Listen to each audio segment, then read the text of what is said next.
famous saying go, when it rains, it pours. Well, today, it might have been a sunny day out, but it's pouring TVs. This is the second plasma TV that was given to me today. The first one that was given to me was a 42-inch LG, which has a power supply problem. We'll be covering that on another video. So I've checked out the basic power supply operation. This is what's happening on this one. I plug it in.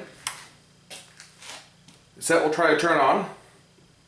And then we're going to end up with the little flashing light here. It's going to go down to a flash about once every 5 seconds. A little green light, wherever I did with it here, right here. Okay, this is the health light.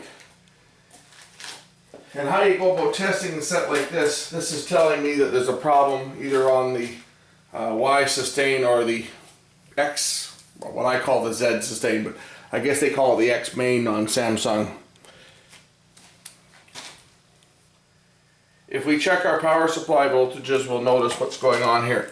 The power supply will initially attempt to turn on, and then it will shut down. So if I put my meter in,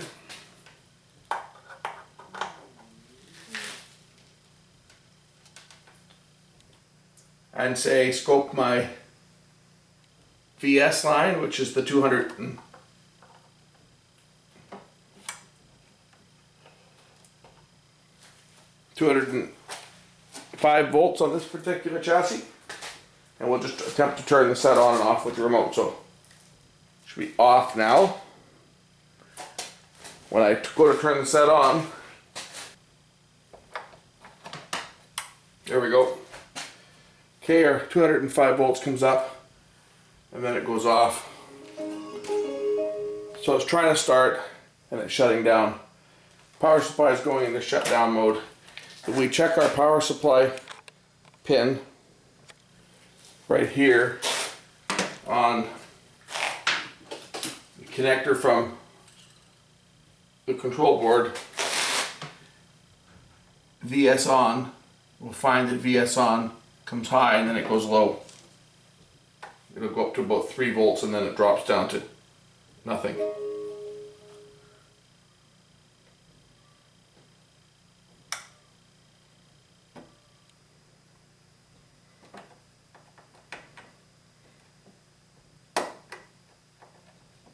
Okay. There it goes. 3 volts and then it goes off. So that's telling me that the control board here is shutting down the power supply, and it's one of two things. Either the power supply has a problem on it, or we've got a problem on one of these boards, either the X sustain or sorry, the Y sustain, or the what they call the X main. I call this the Z sustain because that's what it used to always be known as. We're going to take a look at the Y sustain board first. We're going to check it for bad cold solder connections. It's always been the biggest problem with televisions is the components haven't failed, it's connections. So we're going to disconnect this board. We'll remove it. I'm just going to give it a once over and inspect it and see whether we have any cold solder connections on the bottom here, because that could certainly cause the type of shutdown that we are seeing. How the plasmas work is when they're first powered up, if there's a fault detected anywhere on the set by the main controller board, the microcontroller here, your control board, if it detects a fault, it goes into protection mode and shuts the set down. Check out this capacitor here. Just watch the pins when I wiggle this. See the pins moving?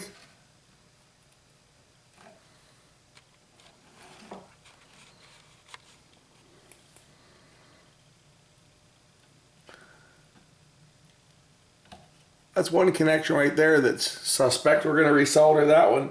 I'm just going to look at some more, and I'm also going to pull the other board out as well.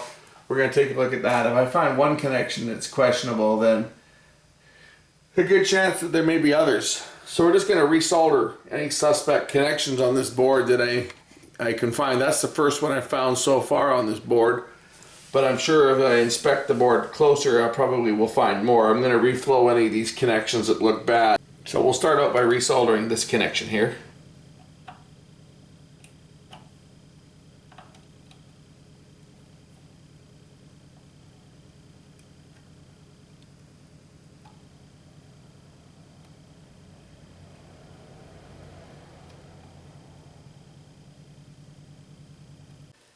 Okay, after resoldering some suspect connections on this board, including that capacitor that I showed you that was obviously loose, we're going to move over to this board now and check this one out and make sure there's no connections. I also checked all the diodes and transistors on the Y sustain board, and there was none that were shorted. So we're going to do the same. We're going to inspect the, I like to call it the Z sustain, but Samsung like to call it the X main. We're going to check that one next. So let's just check out Q401 on this board here. Take a look at these connections. See them moving?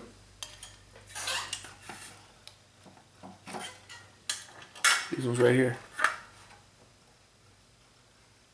They're obviously not very good. We'll resolder that one as I continue to inspect this board.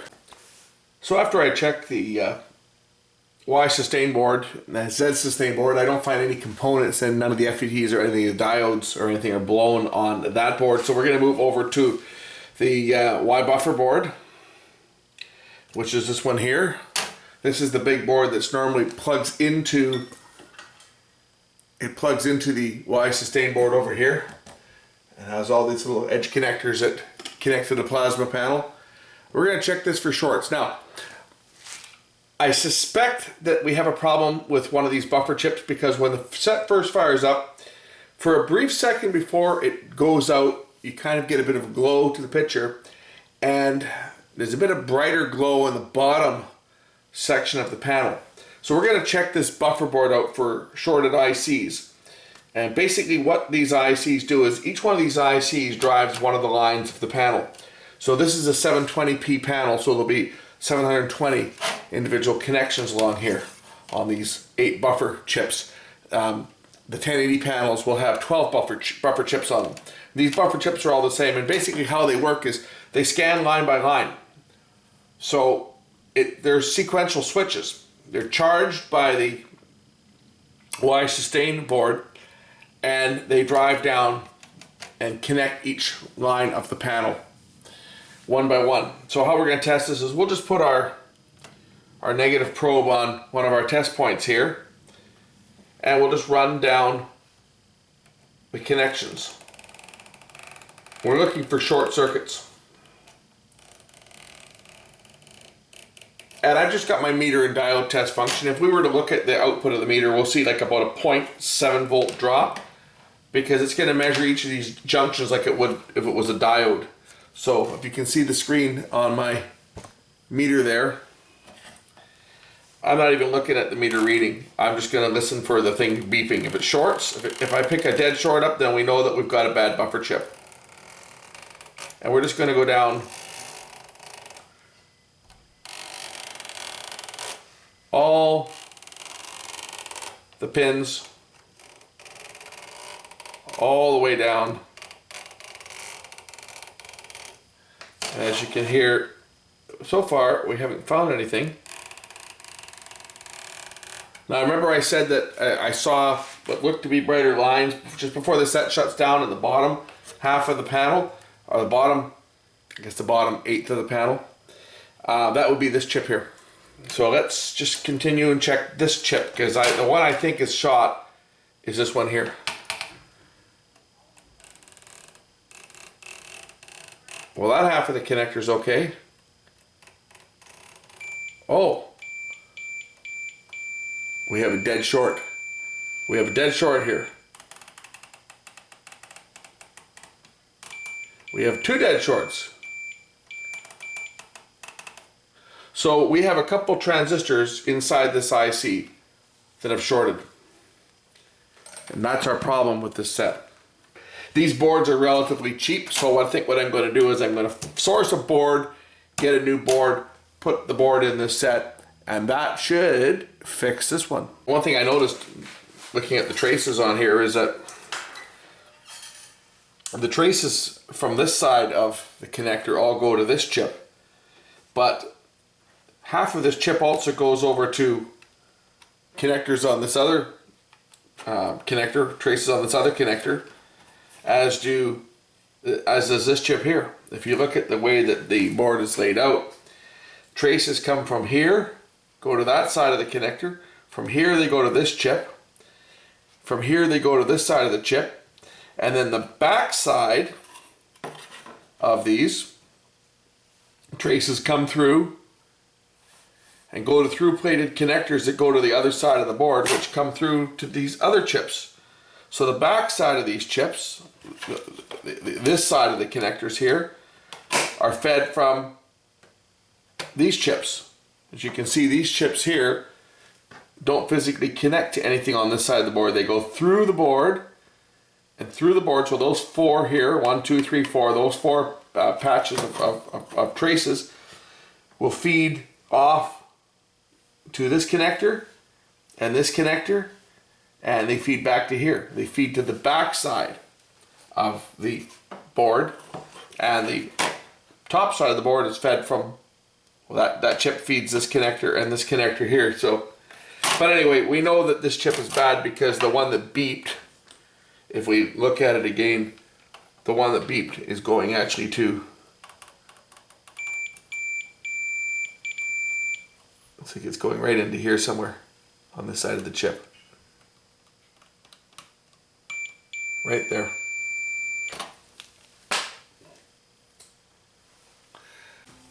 Well, my new board arrived today for this plasma, and we're just going to unwrap it here and install it. So here's the new board, and this just arrived from it. I'm not promoting this company or anything. I've never done business with them before, but I understand that they've got a fairly good reputation, so I figured I would at least give them a try. I ordered it from Shop Jimmy.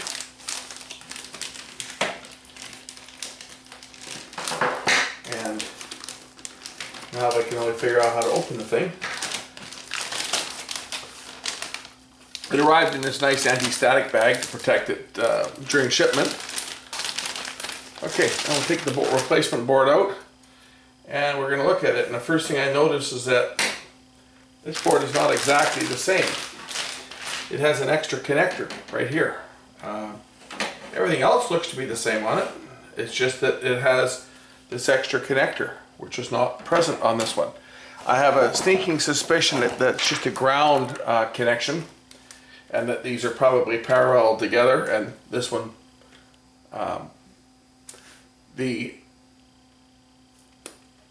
Y sustain board also does not have a connector in the middle there, but I have a feeling that it's probably redundant, and that these here are probably the same. Yeah. These are just grounds, because all the traces are all connected together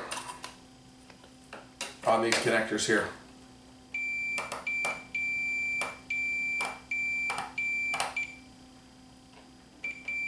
Right, the same as the pads here. These pads are all connected, so they've removed the connector, probably in mid-production. Either that or they added a connector. I don't know whether this is an earlier or a later board than the original.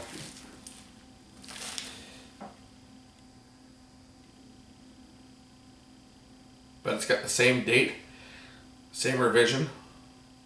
J4109425.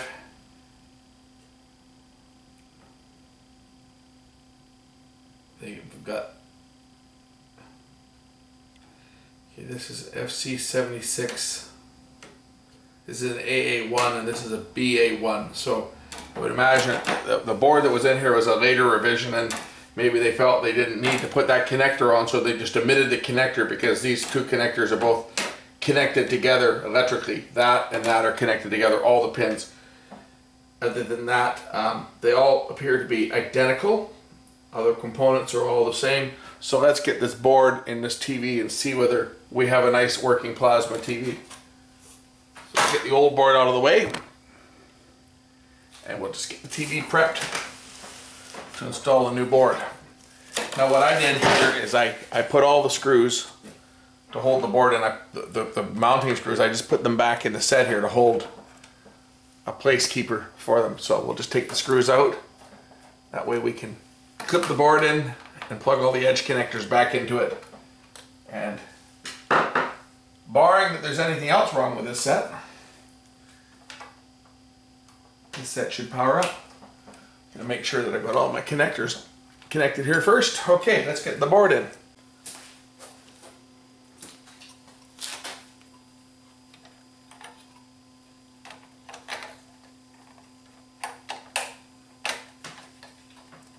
So the board just snaps in place,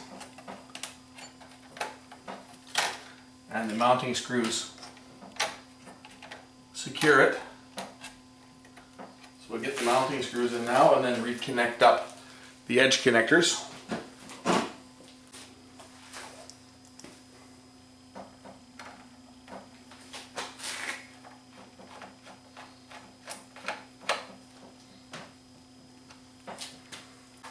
We just flip up the zero insertion force sockets so that we can plug the edge connector back in, and the edge connector just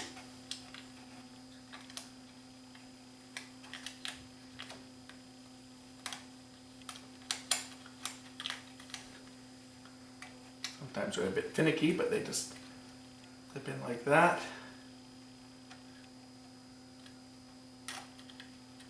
And then once your edge connector is seated, you just push down the ZIF connector like that.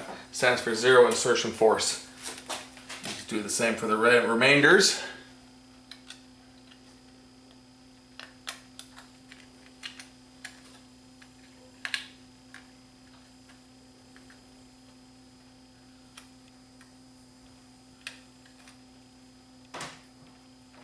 Now you want to make sure that you've got all these connectors perfectly aligned and seated before you close down the connector, or you could cause a short circuit, which would not be good. You've got all the connectors connected. The next step is to power this setup and see if it works. Turn on the power. Oh, well, isn't that interesting? Well, that doesn't look very good, does it? We have more problems on this set than just a blown buffer board. But I'm looking at this here, I'm thinking we may have a bad panel on this set. Holy smoke. This may be a panel problem. Also the fact that I'm only getting a little bit of a scan here, but let's see if we can investigate this. See if we can get that thing going, because that's weird. But it looks like we may have a bad panel on this set after all that trouble. Well, I just resoldered some connections on my Y sustain board. Now it appears that I've got sort of a picture. Well, I don't have a picture. I haven't put a signal on it yet, but I've got snow. But I've still got this problem with the set, and I've got this problem that almost looks like it's a crack, but obviously it's not a crack, because if you had a crack in a plasma, you'd lose the gas. But look at this. It looks like something's blown my screen. So if I can get this thing delivering a picture, it's certainly not going to be one that can be you can really watch. But if I can get, it's more of a challenge now because I got the set for free, and I had a bad buffer board, because this may have been what shorted out on the panel and blew one of the buffers. But ultimately we had a solder connection problem on the, so of course, it being the Y sustain board right here, the little IC that I resoldered, I'll have to pull the board out to show it to you, but it's actually located right on the bottom. There's a little surface mount on the opposite side of the board, and it passes the signals through to the buffer board. But hey, we got the thing. We're doing better than we were before. So as we can see, I just put my cable on here, and I've just got my security cameras displaying on here right now. And as you can see, let's see, make the size of this thing. It's stretched out. It looks like, I guess someone's got it on zoom. There we go. So as you can see, we've got a problem here, and this could be it could be that buffer board is no good. But the thing that really concerns me is this here. Looks like a bloody bad panel, doesn't it? It looks so much like a bad panel. So this TV will be delegated to a set that I don't give a goddamn if it gets burned in. It's my set, so I'll make use of this thing in some capacity, but with that damaged screen like that, maybe it'll just get used for video games or something. But so as I continue to troubleshoot the set, we know that we have a picture now, but we're missing the bottom quarter of the screen. The bottom quarter of the screen is nothing but noise. And I was sitting down thinking about this, and I'm thinking what might have happened I'm just going out on a limb on this, but when I put my finger on the buffer chips, warm, warm, warm, cold.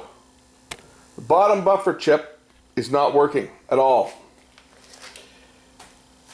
That other little IC that's on the back side of the board here that I resoldered, it carries the signals out this connector that go to the various buffer chips.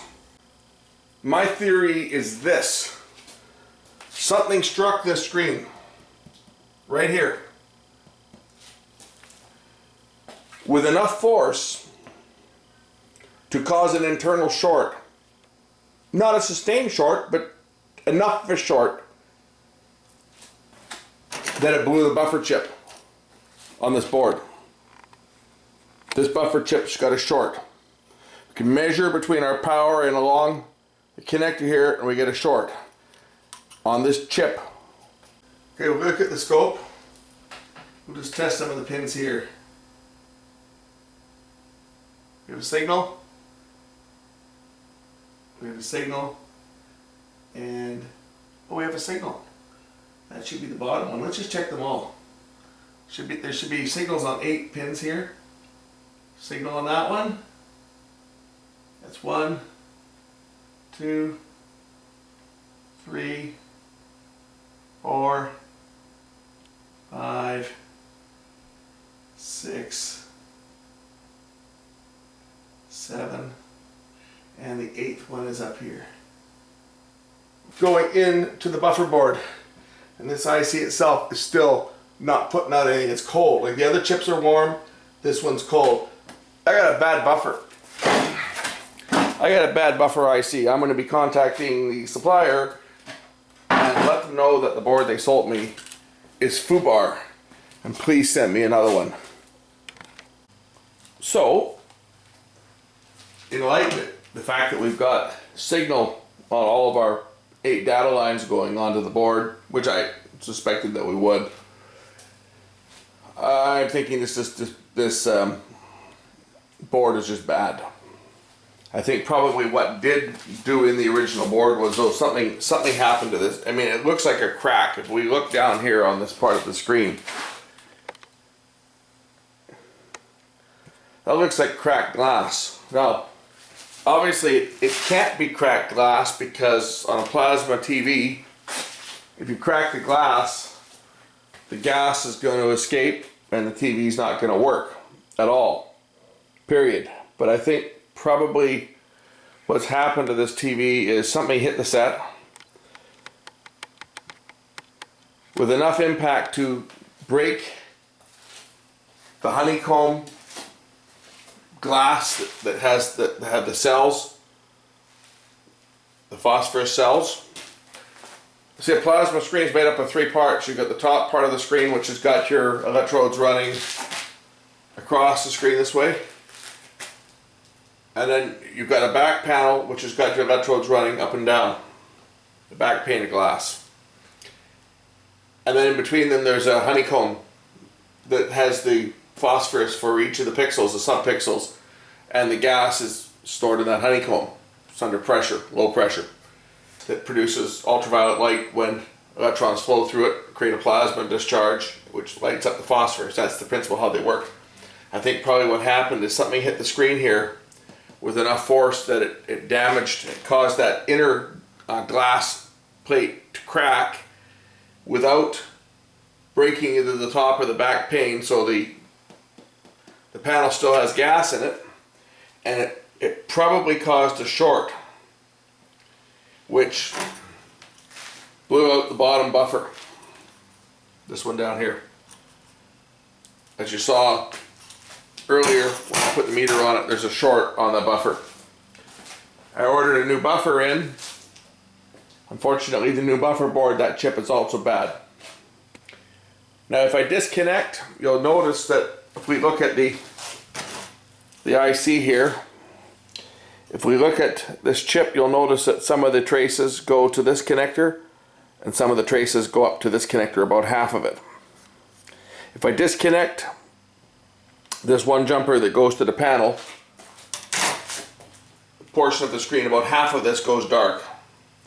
So the bottom eighth of the screen is on this connector. This connector here has got traces coming from both this buffer IC and this one.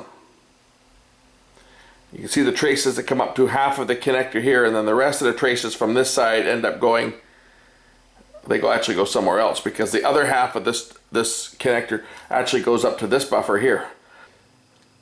So I've contacted Shop Jimmy, and hopefully they will ship me out a replacement for this under warranty, and we can get this TV going, of course, with the little divots on the screen.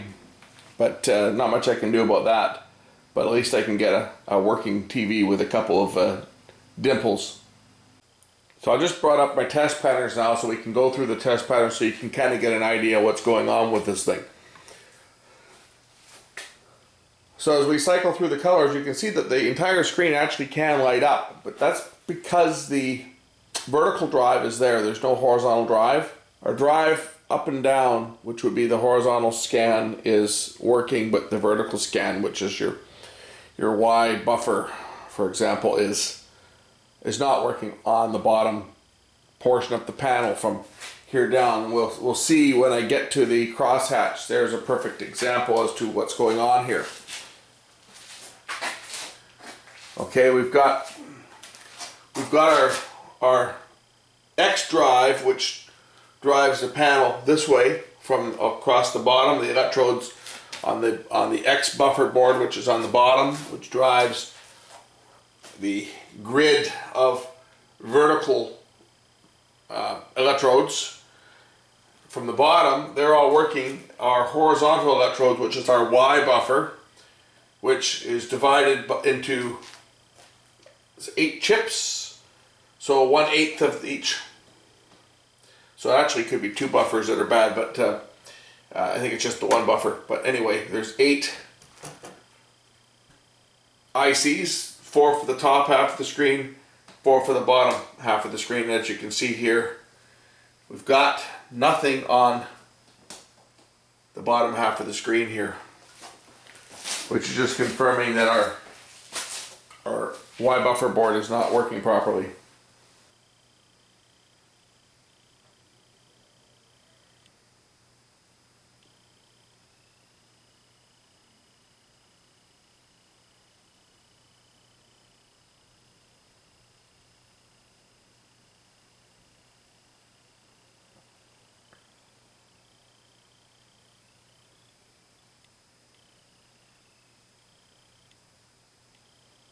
These are the various different test patterns that the set's capable of generating internally.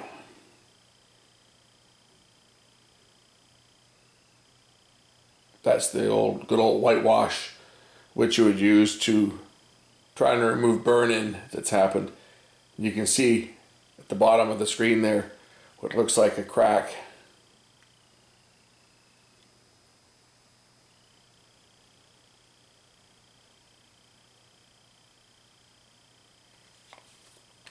I'll show you what happens when I unplug the flex cables off of the Y buffer. So we're just going to disconnect this one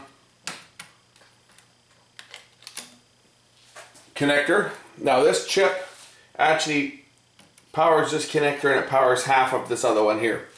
But we'll show you what happens with just that one connector disconnected for starters. As you can see, the portion of the screen is driven by that one cable, one connection is now completely dead. We'll do the same for the next one up. And now as you can see, we have a screen that only 2/3 of the screen is working. There are 6 connectors, so each connector is 1/6 of the number of lines. This is 720 pixels. Horizontally it's 1280 by 720. It's a 720p television. So basically each of those connectors is 120 lines. So we've now taken off 240 of the 720. But we've definitely got a Y buffer, and I say I've contacted Shop Jimmy.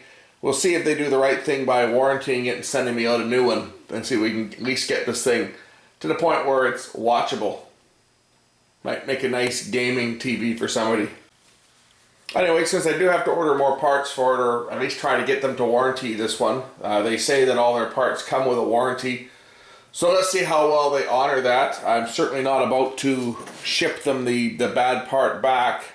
And I sent them that in an email telling them that for a $15 part that cost me $10 to get the part shipped here, and another $5 to pick it up down at the depot in the States, which I had the part shipped to, because getting it shipped to Canada would mean brokering charges, which would cost several times what the actual part cost me to buy. I've explained to them I'd like them to ship me another board. We'll see what happens. I'm going to publish this video now, even though I haven't finished this set yet, and we'll do a follow-up on it, or we'll add on to the video once I get the board in. We know where the problem is now, so thanks for watching, and we'll give you an update when we get the new board in for it.